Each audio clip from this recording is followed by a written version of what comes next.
Hypomania means literally a lack of interest or motivation.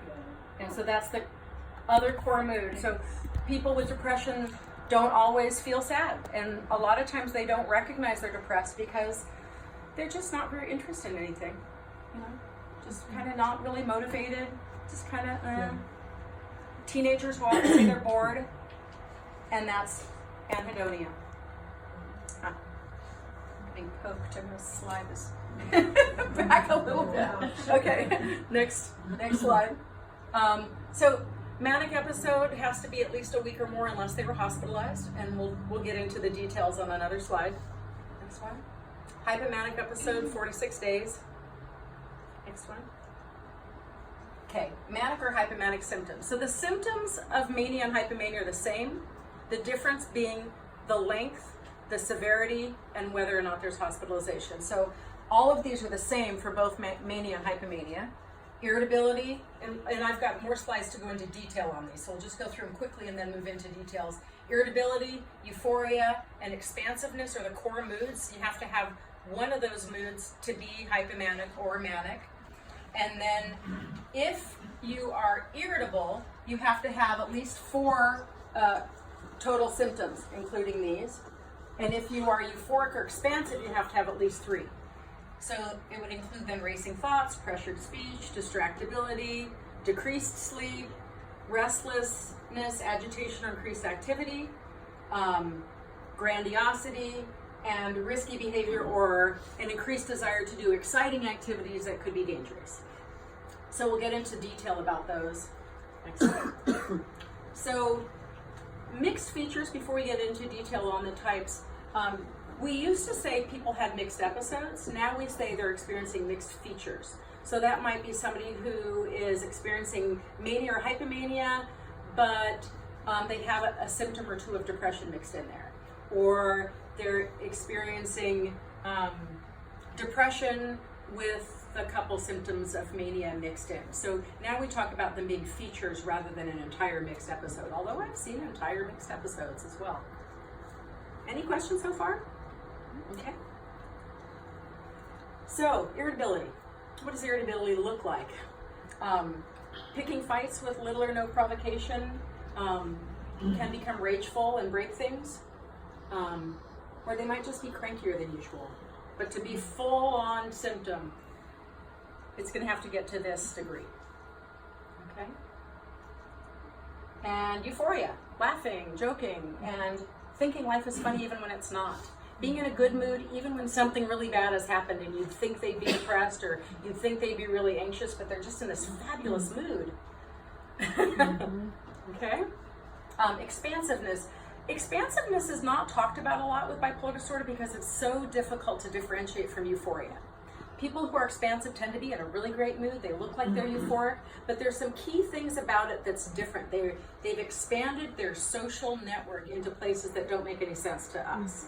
For example, they're making phone calls at 3 o'clock in the morning and they don't realize they're disturbing anybody, and they don't even realize that it's the middle of the night and they shouldn't be on the phone. They're pushing boundaries, talking to everybody and anybody. They may go around the entire cafe and talk to everybody in the cafe. Or walking down the street and they're talking to everybody they pass. And they may be giving people advice that they don't want.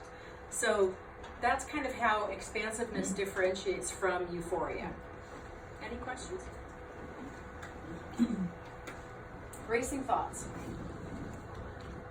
What I have up here are some things that clients have said to me, that their thoughts are going so fast they can't keep up with them. Or they feel like they have 100,000 thoughts in their head at the same time. Or they feel like they've got 5 radio stations playing in their head at the same time. Or they've got 5 television stations going on all simultaneously in their mind. Flight of ideas looks differently, and they'll talk about how they're thinking about one thing and they're thinking about another thing and thinking about another thing, and I might say, like a ping pong ball bouncing all over, or like those old, I always lose the word, pinball, thank you, pinball machine where, the ball's there and it's there and, all over the place. So that's what flight of ideas looks like. Okay? Pressured speech, fast, right? They're talking so fast you can't get a word in, or you have to interrupt them to get a word in.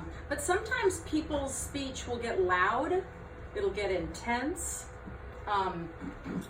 And it may not be as obvious that it's pressured, but you notice the intensity or the volume of their speech. Distractibility. They get very distracted. They can get distracted by their own thoughts, but they may get distracted by what's on your desk, or they may get distracted by what's on your shelf, or they may get distracted by something out the window that's not relevant to the conversation. But often they get distracted by their own thoughts, and they may stop briefly trying to figure out what they were talking about, or they may ask you, what was I talking about? Because they get so distracted by what's up here. Sleep loss. For some people, it's reflected by having many disruptions during the night, awake and asleep, awake and asleep, awake and asleep, or maybe difficulty going to sleep. And then they may lose a bunch of sleep in the middle of the night and they go back to sleep. There's a big hole in the middle. Or they may wake up and not be able to go back to sleep. But one of the key things that I think is really important is I think the book still says a reduced need for sleep.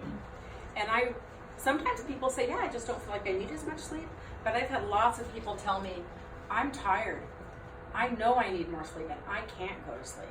So not everybody feels a reduced need for sleep, and that can still be a symptom.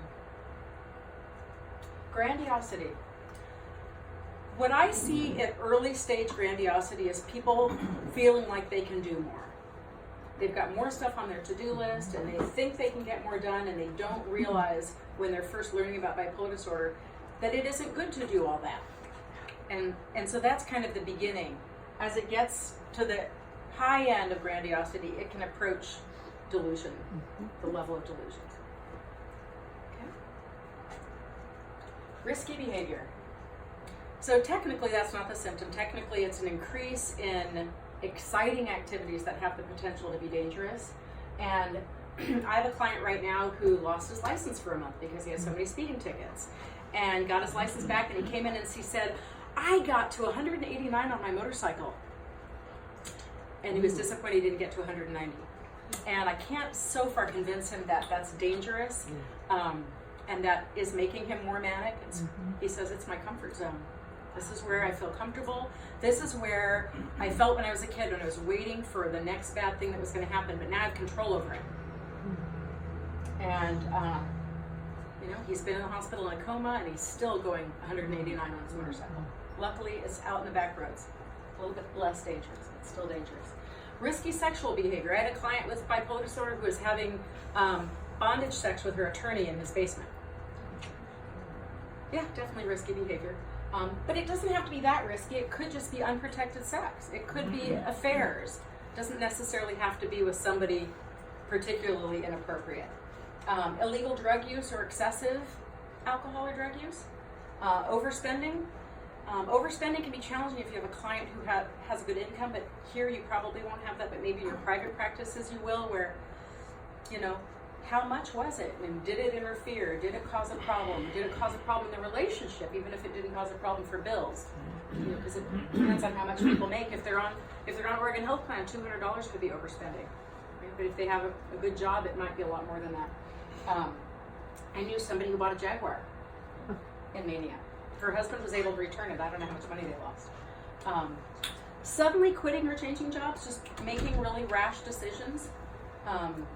And dangerous sports, and this is a hard one because, these sports might not be manic behaviors, but if people are having a lot of accidents and they're like dislocating their shoulder over and over again, or, getting a lot of concussions, it's probably potentially a manic behavior. Restless, agitation, increased activity. Unable to sit still. You ever have a client in your office who stands up in the middle of the session, or they're sitting there and their hands going this way, their hands going that way, and they're all over the place with their arms? They're doing more than usual. They may be busier than usual. They may be talking about their to-do list and all the stuff they have to get done. They can't stop in the evening. I have a client now who's a really, really good